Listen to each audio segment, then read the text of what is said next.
What is happening with our water prices in southeast Queensland? The Redlands City Council has apparently followed the Gold Coast suggestion and now looking at withdrawing from Disconnex. Karen Williams is candidate for Mayor of Redlands. Is that what's happened today, Karen? It certainly is, Gary, and thanks for taking an interest in Redlands. Yeah, well, I'm very interested in Redlands. Della Johnson comes from Redlands and she's been let down by the state government. But what's happening with regards to price of water in Redlands? What have you been paying and what are you going to pay as a consequence of this disconnect from Disconnex? Well, we're paying a lot more than we have been over previous decades. Our water bill is now surpassing our rates bill, which is fairly high as well. And with a 300% increase in over 7 years of the bulk water prices for Redlands City, it is going to be a difficult financial situation to handle. And really, it's a little bit like Back to the Future. We've sort of come full circle, and we've got the distribution of water back and the retail of water, but a lot of Redland ratepayers have been hurt along the way. Is Redlands using any of the water in the Leslie Harrison Dam in that big Tingalpa reservoir?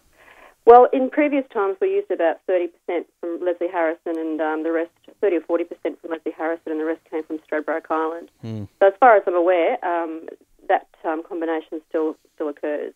Okay, so you are still using some out of there. So you do have some water, or do you not run that dam? Is that run by? That's now owned by SEQ Water. That was part of the compensation, the small amount of compensation that we got back in 2007. And bulk water assets clearly are staying with the state. Okay, well, you're Division 9 councillor there in Capalaba and you're running for mayor, but how does unscrambling this egg now impact on the price of water in Redlands and, for that matter, anywhere else in southeast Queensland? Because surely it's going to be a problem for other councils still connected with Disconnex.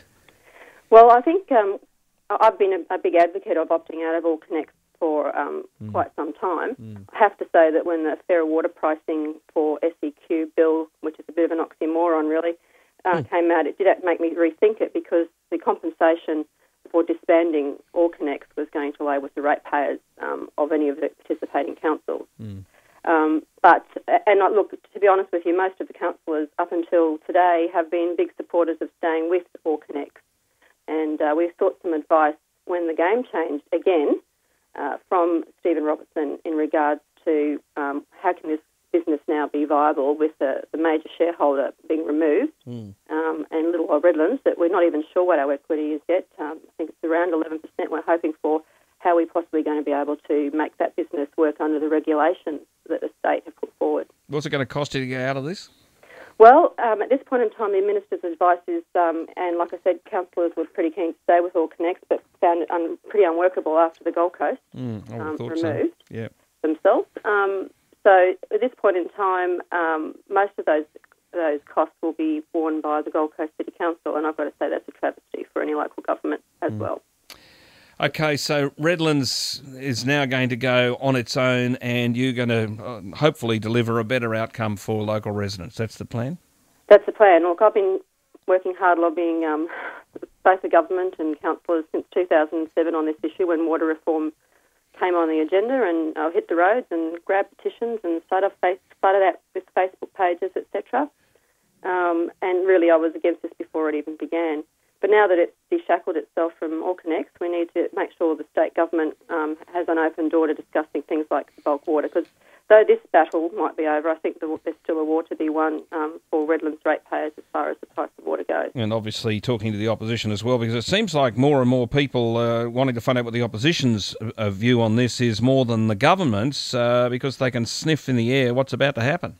That's right. Look, and I've been chasing some sort of definitive answers from people like Steve Dixon and our local members down here, and I haven't really got the definitive answers that I would like at this point of time. Well, Steve listens to this program. He'll probably ring in any second. Oh, I'm glad. I'm happy to take up the conversation with Steve Dixon with this new situation today.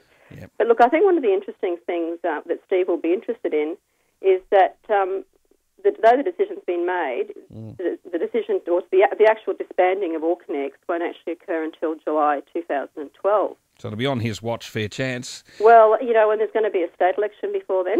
That's what I mean. He might be the water minister, so it's on his watch. Well, either way, Karen Williams, Steve Dixon will pick up the tip of this, and well done if that's your plan. It's everyone's followed it. So Karen Williams, candidate for Lord Mayor, Councillor, Division 9.